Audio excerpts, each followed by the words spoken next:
Ah, yes, the decision. To sex or not to sex. You probably already guessed. Not gonna do it. This is totally wrong. We're both drunk. Alright, let's check the relationship. Oh, he really likes her now, especially. I had no idea Isabella liked Marianne. Kinda had a hint that Hannah did, but interesting.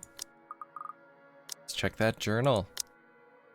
An email from the Wrights came requesting Marianne McCulloch's expertise for their home. What seemed like an innocent commission made a different impact on the famous designer after seeing a picture of the Wright misses. Marianne went to the Crawl Bar, also called the Galway Shawl by its patrons, for a night out with her close friends, Cam and Haruna. When they left, Marianne was seen with a stranger whom she only referred to as Whiskey. In turn, she was called Mint. Awesome. It terrified Zachary when looking for Ashton. Fortunately, he didn't climb into the window, and instead went somewhere else. Did we look up her stats or profile? Irish. Okay. Roman Catholic. Yeah, both drunk. And This is wrong. Don't you think it's a bit fucked up that we're about to have sex and we're just calling each other by the drinks that we had? You know what? Don't kink shame him. How messed up are we? Doll, shut up with the ethics and morality talk. It is seriously putting me out of the mood. If you want to leave now, Whiskey, I understand. I mean, with how smashed you are, it'd probably be best for you to sleep the night unless you want to be mugged. But I won't stop you. And this isn't going to happen. Bloody hell. Of course, cock-blocked. He's annoyed at me for putting off our night of sexual congress. But no means no. And beyond spewing a few profanities under his breath, he surprisingly simmers down soon enough.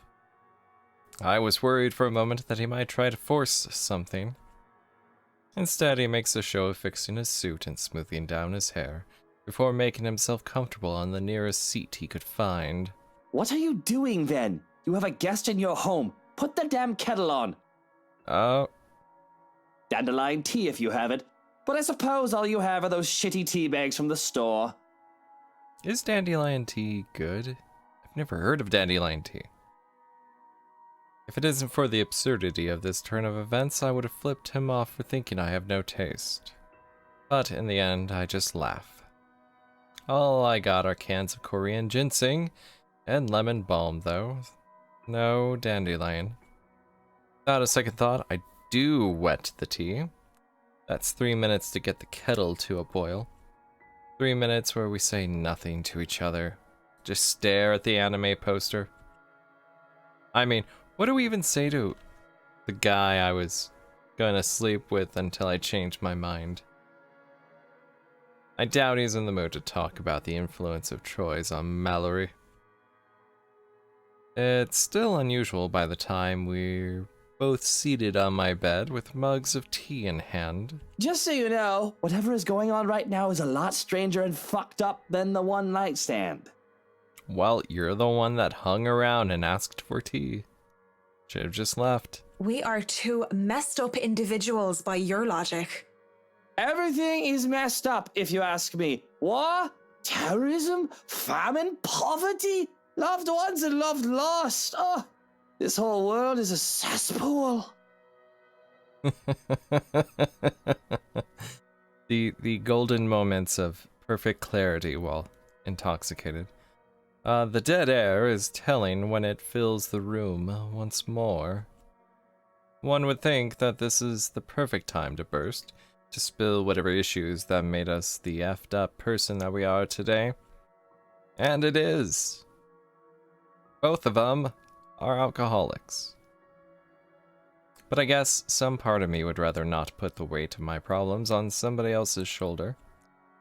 It wouldn't be fair to leave that to a person Just a single person when I don't even know if we'll ever see each other again. Isn't that the best time? I mean, you're not going to see this person again, so might as well have some mutual therapy session. Sooner rather than later, we both pass out on my bed. Mugs left forgotten on the floor. And he still got naked.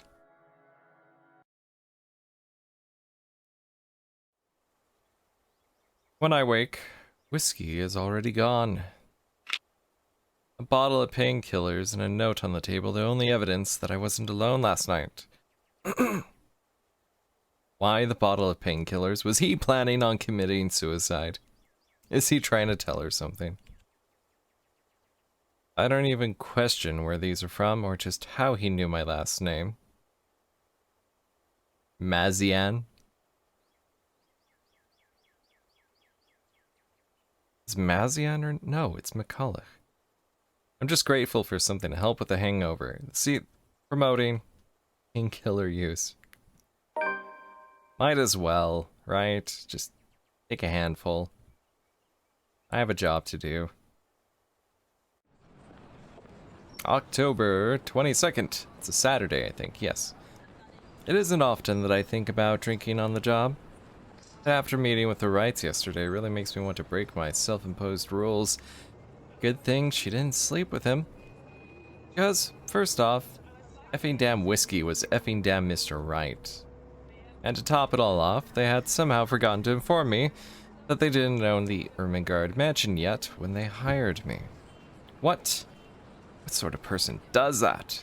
The kind of person who gets the nickname Whiskey, that's who, apparently. Ugh, rich people. I could do nothing but twiddle my thumbs at this, however. Twiddle my thumbs and wait for the go signal. It's not like I can accept other smaller projects. This is a big job, and I should be ready to start on it at any time. Not to mention that my personal assistant practically begged me to be patient and wait this out. It was a hard decision to agree, but I did so in the end. Besides, I'm not doing this for the Ermengarde mansion. Not for anything or anyone else. Just for that damn personal assistant. I'd have a headache, whatever I do anyway. I'd go to the pub again, but seeing what happened a few days ago, I'd rather not end up in bed with another potential client. It might be a huge leap in logic, but a library is the next best thing after the pub. I have to go there anyway. I need more books for Dad. Plus, I also need to return the ones I borrowed last time. Why? Are we gonna get a whole thing about her father? Finding a new book. Oh, and then her and Isabel can bond over how their fathers are ill. Finding a new book or two to read for myself while I have nothing to do isn't such a bad idea, either. So on a Saturday morning, I find myself going to the only library in Luxbourne to hopefully cool off. After returning in Erzruli and a poetry book by Henry of Podbrady, I ask the librarian about the several titles on my list, though I don't have much luck on that front. Dialogue with Death has already been snatched, and she bluntly said that she did not keep our mathematical universe for someone who didn't return books on time. I make headway at least when I ask about Siege and Rendition of Havana by Jacobo de Puzuela. Azula. If you count her snarling and pointing at the history section as headway, that is. History section is devoid of any other except for myself and a redhead. Though I'd wager a guess that Red's just passing by to get to the classical literature section. Does she have a tendency to just give people nicknames and not bother with their actual names? So many books, so little time. Scanning the books and seeing so many wonderful titles gives me great pleasure. That's when I spot it. Hello, sailor. Why don't you come to Mama? That is so weird. It's not the naval battle book I was looking for. No, It's even better. It's a history of architecture on this little town. The newly acquired History of Luxborn Architecture, first edition too. Despite the fact that there's already a third edition, the first edition is much cheaper as a result. I know, I just have to get it. I've been waiting to get my hands on the book for so long.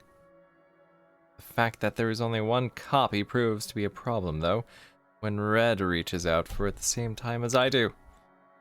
Another potential one-night stand. I think I had this first, miss. And she needs it. I almost read that out loud. I can only stare her down when she refuses to let go of the book. Her hair is pink, not red. Refusing to let go of it as well, I raise a brow at her in the hopes that the fact that I was significantly taller than her would intimidate the girl. Even then, she refused with a rebellious look. This isn't exactly light reading, miss. Seems like it would be light reading. I mean, do you even know which architect was at the forefront of 18th century Irish architecture? I thought this was Luxborn architecture. A beat.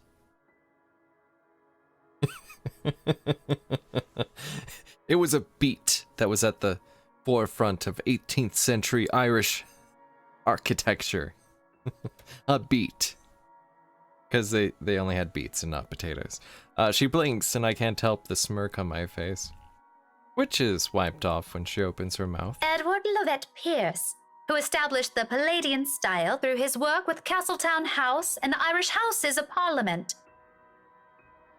This bridge was destroyed in this year to delay French troops while under the regency of Mary of Guise. This is not what I was expecting, but indeed what I was hoping. And definitely a one-night stand candidate. Let's be honest, how many people would know these history facts? Aside from me anyway, or perhaps a history teacher. Going right to the obscure ones, aren't you? Easy enough. Tullybody Old Bridge in Clackmannanshire, Scotland, on the January of 1560, if we want to be specific. Suddenly, it's a game where we throw these history questions and facts at each other, back and forth in hushed tones, unless we want to be thrown out of the library. I know, whenever I play the French in Europa Universalis 4, I always invade Scotland as a way to get to England. After a while, it goes from some strange competition to this strange but friendly banter, if it could be called that. Rather flirting. But as fun as it is, the exchange soon slows down until we're grinning at how odd this whole scene is. Marianne McCulloch, my desire for potatoes doesn't quite match what the stereotypes suggest. Rebecca Gales, the Scots' supposed hatred for the English wasn't enough to stop me from teaching their little spawns. Wait, what? Did she mix up her accents? What's going on? By then, we had forgotten about our little tug of war. Although she still holds the book in her hands. I had to let go of it without realizing when she answered my first question. History teacher, then? Got it in one. Aha! I didn't even remember that. No wonder you gave me a run for my money. Now, if we're talking about architecture, I'd blow you out of the water. You're from where? Luxburn Uni? Oh no, just St. Goretti's. Why does it sound like mixing up of accents? Ah, yes. Saint Goretti. A Catholic schoolgirl. We all know what they're like from all those porns. You'd think a school would choose a more appropriate saint to name themselves after, especially when they have very young students, and now I'm gonna have to look up Saint Goretti. And I'm guessing you're an architect, if you're so confident about the subject. So I looked up Saint Goretti, Saint Maria Goretti, the Virgin Martyr, who was sainted for dying a virgin, essentially killed by an older boy for not fornicating with him. Yeah, I didn't expect that. Interesting reasons to beautify and canonize someone. My favorite is Saint Anthony, whichever one is the dog-headed saint. Shame on the Catholics for reverting him from the dog-headed saint to a human saint. Interior designer, Miss Gales. Please, just call me Rebecca. You aren't one of my students, are you? Marianne, then. I could have said that I was an architect, but there's no point in explaining why I wasn't one anymore. So, I've never seen you before. I'd like to think I've met every history aficionado in town. What is up with that stance? Why is she pointing at her cheek? And what is up with that fist?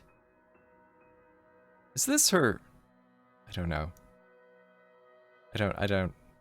I blame the rock I've been hiding under, of course. That, and I'm usually only here on the weekdays if time allows. Work often has me meeting clients on the weekends. That must be interesting work. It allows for some creative freedom, sure. But it's like working with children sometimes. Though you probably have it harder working with actual children. The hardest part is convincing them that your idea is their idea. That sounds exciting. It is! But isn't that true for any workplace, though? We just cross our fingers and hope there aren't any man-children in charge of important things. Whoa, why targeting the man-children? What about the woman-children? Any big projects right now? I can't imagine that interior designing is a frequent thing. The low-key sexism. I'm working on the Ermengarde mansion. Lucky me. That mansion. Intach. Wonderful.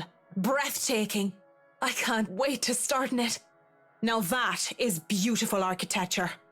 I'm guessing she doesn't get to nerd out with other architecturally understanding people. A pause. You laid it on too thick, Marianne. You weirded her out. It looks like she wants to say something at my mention of the house.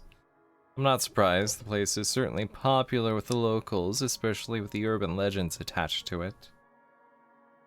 In the next second, though, she seems to think better of it and drops what she's about to say. So, do you have a portfolio or anything I can take a look at? I'd love to see your designs. Maybe you have some on a tablet? These days, someone not having a website with a portfolio is surprising. I've met some designers before, and they're always going crazy over these virtual room apps or another. Love them. Absolutely love them. A tablet? Please. Callicrates didn't need those silly iTabs when he built the Parthenon. I certainly don't need one to design a house. No, but you can show off to others.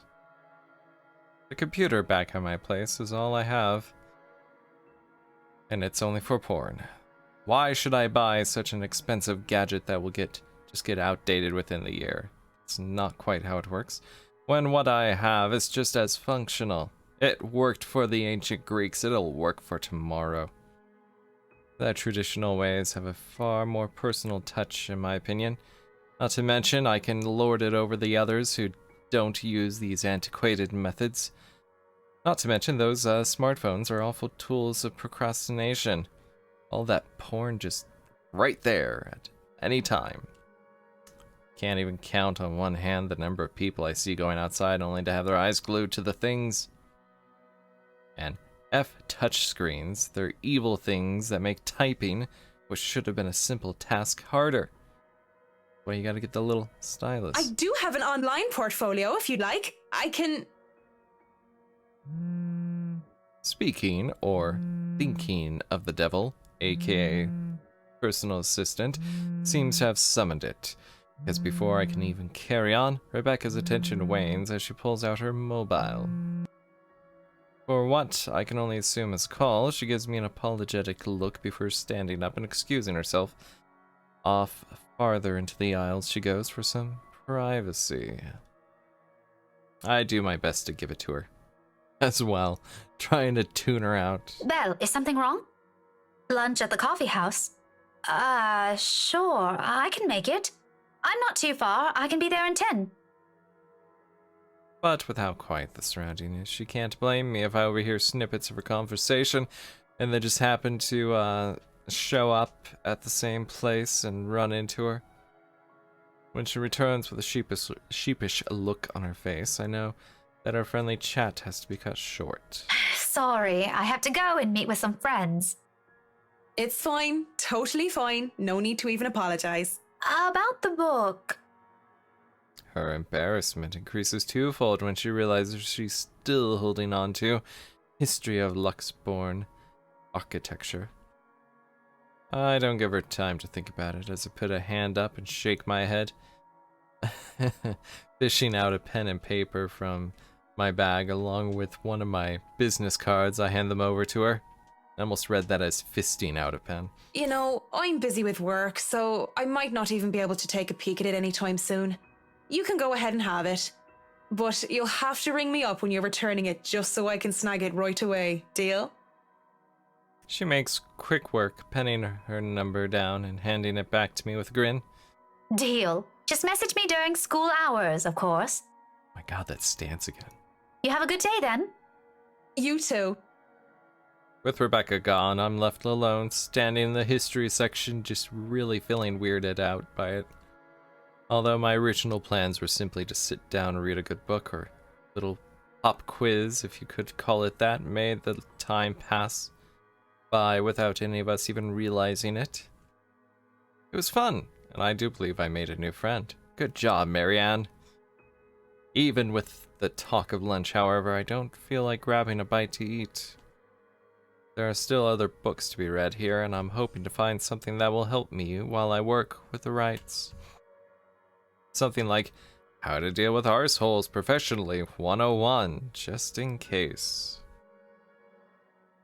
Dealt with a lot of uppity, snooty, rich clients before, but it's still better to be safe than sorry.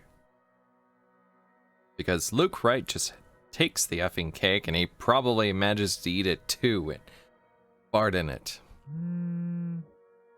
It seems the world is conspiring to keep me from my me time as my mobile vibrates in my pockets the moment I find something from the shelves of the classic literature section. Marianne McCulloch, Charlie Rose Design speaking. Rose Cooper here, Miss McCullough. I hope I didn't catch you at a bad time or anything. Oh my god, how long has it been since we've heard Rose's voice? I think it's been 8 months. But I just wanted to check in and tell you that we've got the clear to hand over the documents. Madam Wright told us that we should forward the floor plans to you. Already? How did they go through the process so fast? With all that money? Surely there is so much red tape to even acquire the forms and the transferring of rights, because you just... Red tape to even get the red tape. How much, no matter how rich the rights are, it shouldn't be this quick, right? So, if I can just have your email, I'll be sending them your way. It is the right way. I'd actually like a physical copy of the floor plans. Oh, I suppose that's fine. I'm not at the office right now, but I can inform Miss Santos of your request. I'll make sure to drop by the office after lunch if that's fine. Not a problem. Right. Well, cheers. Right. Cheers. Drinking culture in England must be so strange. You only yell out cheers when you're taking a drink, so they must be drinking all the time. I don't know. I just don't. There's some sort of deeper miscommunication when we last met. These things take time. It's been, what, a day? Less than that, even? Almost like it's a video game. There isn't even a point in trying to make sense of these people who seem to be larger than life. As it looks like, I'm on the clock starting today. I might as well eat while on the clock. Grabbing some fish and chips from one of the street food stalls, I find a table to spend time with a copy of Marquis de Sade's The Crime of Love, since Rebecca left with the book I wanted. I've read this one before, along with the rest of his works. This would be the 18th time, in fact. One for each... no, wait, that wouldn't work out. She's not 18 years old. But it's always nice to read through it again. and I don't have the time to enjoy something new. Besides, when you're dealing with people so filthy rich that they just end up plain filthy, you need a good old marquis sound advice. La blessure se trouvant sans aucune sorte de conséquence. I know consequence. 2 years of French classes. That's what I got. Oh, and la. The wound being without any consequence. Of course, it's folly to think that things have no consequence when everything actually does. Briar Realty Corporation's Luxbourne branch isn't too far off from the city center. Just a few blocks away and I can easily eat and walk. I'd rather use this time to rest before I go into a flurry of activity. No doubt there'll be so much to do once we get hands-on with the mansion. Still a lot better than working on another condo, at least. Surely, no matter how much BRC and the old owners put into the restoration and preservation of the place, any big repairs would be superficial at most. I am quite certain that, in their haste to sell the property, they did a rush job. It isn't an infrequent thing to do despite how it is frowned upon. There'll be a lot of hidden issues that I will need to weed out, and I have to make sure I find every single one of them, especially the more serious damages. Structural integrity is definitely on top of the list we will have to consider.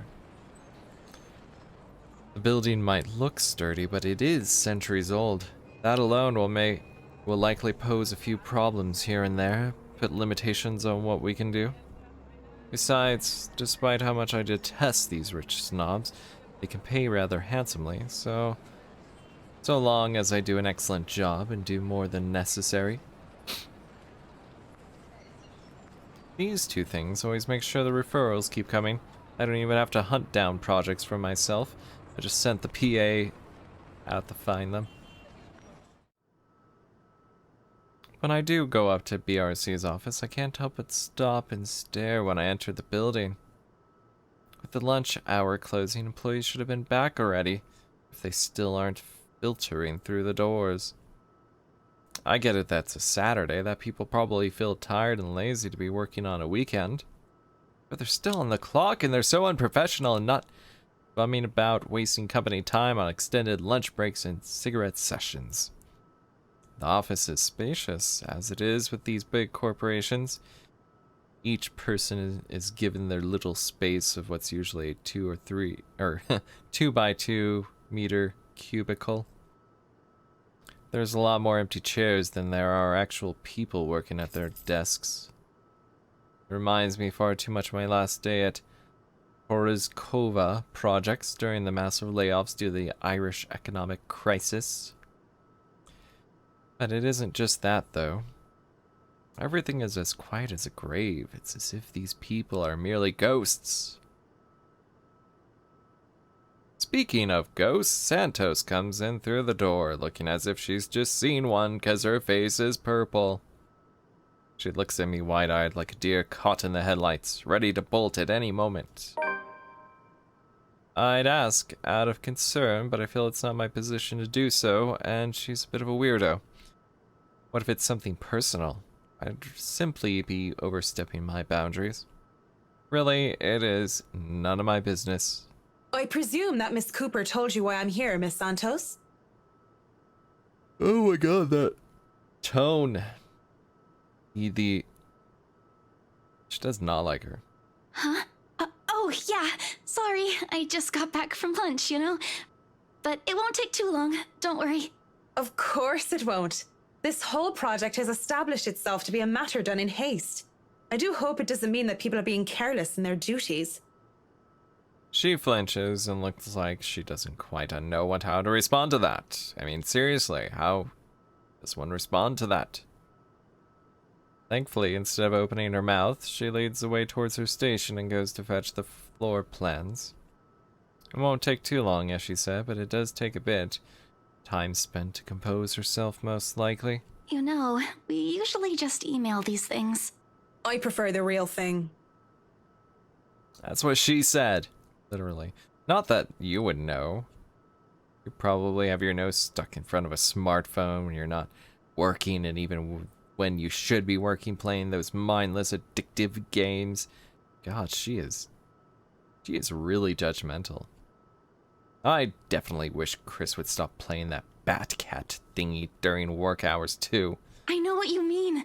Digital painting is nice, but nothing beats the smell of real paint. Not that I go and smell paint like a crazy person, but, you know, the real thing is different. No, she licks the paintings. Wait, what? We weren't talking about paintings. Yes, nothing is quite like the real thing. Okay, let's see. There's a garden. Now, I'm familiar with this kind of layout from all the D&D games I've DM'd. Parlor. I don't know what that smaller word. Mini bar? There's a mini bar. Music room. Basement. Hall. Ballroom. Another hall. Some servants' quarters. Gallery. Dining hall. Jeez, how many? Oh, wait. Yeah. Dining hall is not a hall. Hallway. Kitchen. More hallways, because they can't get enough of these hallways. A theater. Study room. A bedroom. Master bedroom with servants' quarters attached to the master bedroom? How weird. And, conference room. I had no idea they had, conference rooms back then. Checking out the floor plans, I see that they'll have a lot going for me. Now I know how Ray felt when he found the Central Park West building floor plans from that one movie. Whatever that means. This is why I became an architect in the first place. Jacobean style at its finest. It's a thing of beauty. Look at those gorgeous rooms. The delicate harmony between empty spaces. And speaking of empty spaces, there's something rather odd about these. That hallway is huge. On the second floor, or first floor. God, that's the first. Oh, wait, never mind. First floor, they don't label first floor as the ground floor. Weird. I feel a bit silly saying it out loud because I've never lived in a big house, let alone a mansion. But during the tour, I had the distinct impression that the rooms were bigger. Maybe the scale is wrong? It's not much of a problem. And it is an old house. There had been little details here and there that I would have liked to address during the open house too.